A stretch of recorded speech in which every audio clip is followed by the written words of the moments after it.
Bem, continuando aqui nosso estudo do retificador de onda completa. O que a gente consegue ver quando a gente observa aqui a corrente de uma das fases? Pela lei dos nós, eu consigo ver a minha corrente A, que está entrando nessa nódulo, esse meu nó A, e observando aqui as tensões que meus diodos permitem passarem, ou seja, o meu diodo 1 só vai permitir essa corrente subindo, meu diodo 4 também somente essa corrente subindo. Eu tenho que a soma das correntes que chegam no nó é igual à soma das correntes que saem de um nó. Então eu consigo concluir dessa relação aqui, que minha corrente na fase A vai ser a minha corrente no meu diodo 1 menos a minha corrente no meu diodo 4. E da mesma forma, para os meus outros diodos, eu consigo fazer essa comparação. E, olhando agora, como que é a forma de onda dessas nossas correntes dos meus diodos? Eu sei que minha tensão ela vai ser aqueles 6 picos dentro de um intervalo.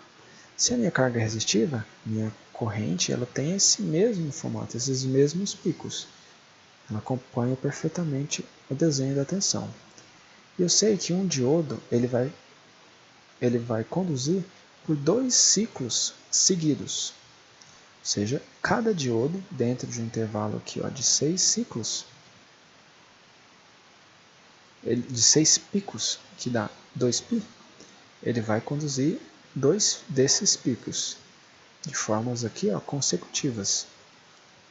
Então, eu posso ver que meu diodo D2, ele coincide um pico com D1 e um fica fora, mas sempre 2 em 6 vão estar conduzindo. E se eu fazer aqui, minha fase A, que vai ser meu diodo, minha corrente 1, menos a minha corrente 4, eu vou ter essa corrente aqui dentro de um intervalo de 2π. Nos 6 picos possíveis, ele vai ter 2 picos no sentido positivo e 2 picos no sentido negativo. Ou seja, ela vai ser aqui simétrica em relação ao meu eixo zero. Então, sei que se aqui é simétrico, essas áreas se anulam. E eu sei que minha corrente contínua, meu componente contínuo dentro da minha fase vai ser zero. Eu não tenho componente contínua aqui dentro.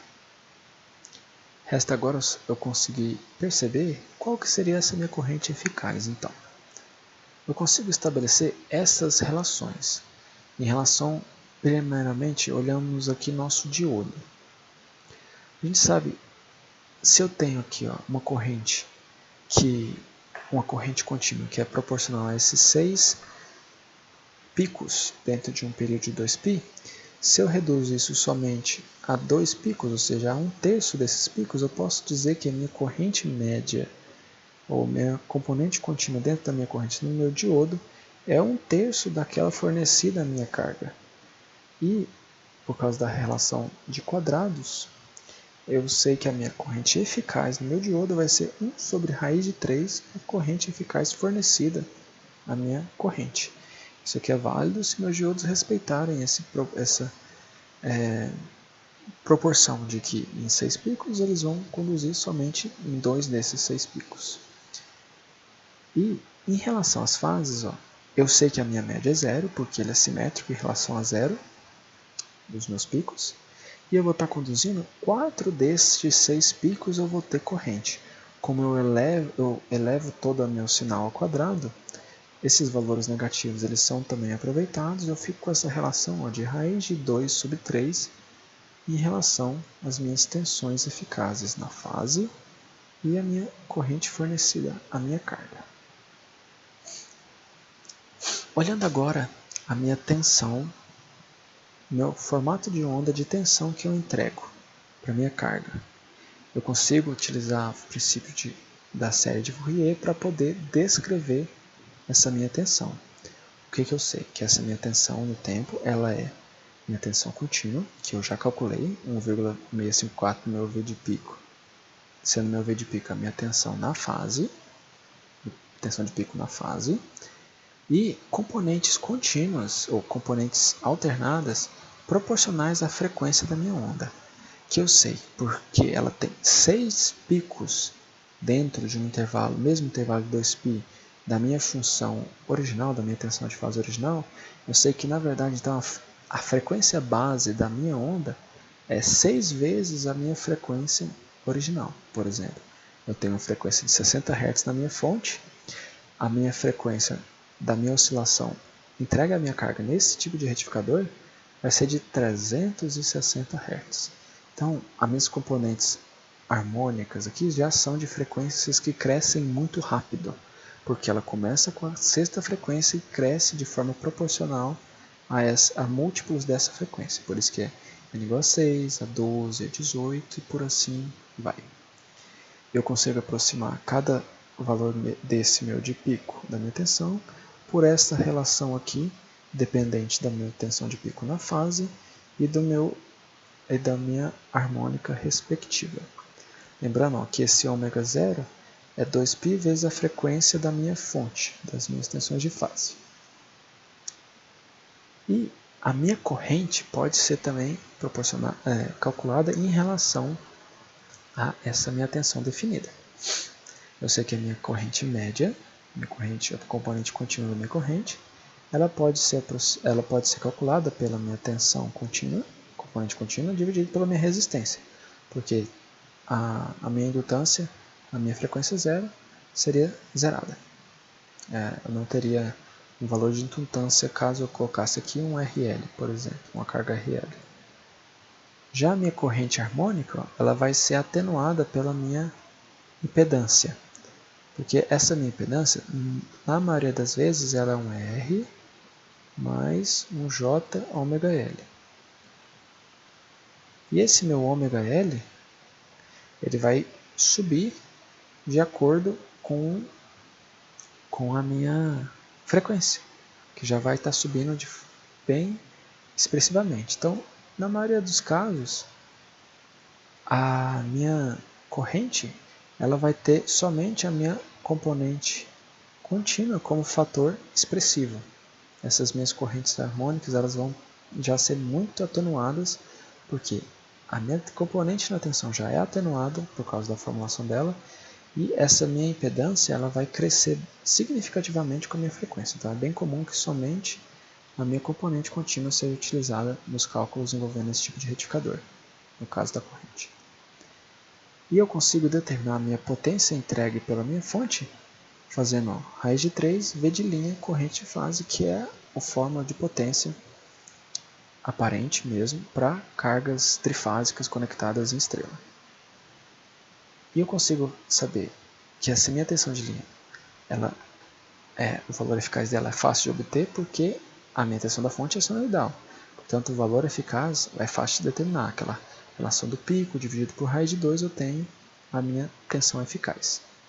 E a minha corrente de fase, eu consigo determinar ela de forma indireta quando eu determino a minha corrente na carga, utilizando essa proporção que foi vista aqui, que é a minha corrente na fase, ela tem essa relação de raiz de 2 sobre 3 em relação à minha corrente na carga. Então, com isso, eu consigo calcular essa minha potência aparente fornecida, determinar fator de potências e outros cálculos derivados dessa comparação. Os exercícios para a gente aplicar isso vão ser disponibilizados sexta-feira, para já aproveitar eles para a gente fazer esse aprendizado continuado e fechar nossa nota da primeira VA, vai ser uma listinha de exercícios, bem light, bem tranquila de completá-la. Vai ser disponibilizada amanhã. Ok? E agora, último complemento em relação ao material da unidade de descarga que foi fornecida. Nele, ele aparece essa tabela resumindo algumas características de alguns retificadores. Está na página 11, se não me engano, do material. Nela, eu encontrei alguns probleminhas. Por exemplo, aqui na questão do retificador trifásico de onda completa, ele não apresenta a minha tensão eficaz, que a gente até calculou aqui, é 1,655 V de pico. Isso aqui estava faltando, ok. Agora, ó, esse PIV mínimo, que é a minha máxima tensão reversa que é imposta nos meus diodos, ou seja, é um parâmetro de projeto, porque o meu diodo ele tem que suportar pelo menos essa tensão para ele não ser polarizado reversamente durante os meus ciclos e assim inutilizar meu retificador. Então, esse aqui é um parâmetro que eu tenho que observar. A bibliografia da saga trouxe esse valor de 2,597 V de pico, mas eu não consegui encontrar consistência nisso aqui em outras fontes que eu procurei, eu realmente não identifiquei. O que eu identifiquei é que o que vai ser colocado como PIV nesses casos, tanto do retificador trifático de meia onda quanto o de onda completa, é que vai ser raiz de 3 vezes o V de pico da minha tensão de fase. Ou seja, minha relação vai ser aproximadamente 1,70 do meu V de pico, não 2,6, como estava sendo colocado aqui. Em relação ao monofásico de onda completa, que ele indica que o meu PIV vai ser 2 vezes o V de pico, esse caso ele só existe quando eu tenho o meu retificador onda completa com o tap central, que é aquele que ele coloca um transformadorzinho, que ele utiliza um tap central que cada lado das minhas espiras ele utiliza para fazer essa retificação, e nesse caso realmente fica uma tensão reversa de 2 vezes o V de pico nos meus diodos. Só que no caso mais comum do retificador, que é aquele retificador ponte, a única coisa que o meu PIV vai ser somente o meu V de pico, que o máximo que vai ficar lá polarizando reversamente vai ser só o meu V de pico. Ok? Só essa pequena correçãozinha. E com isso nós encerramos nossa aula. Obrigado pela atenção.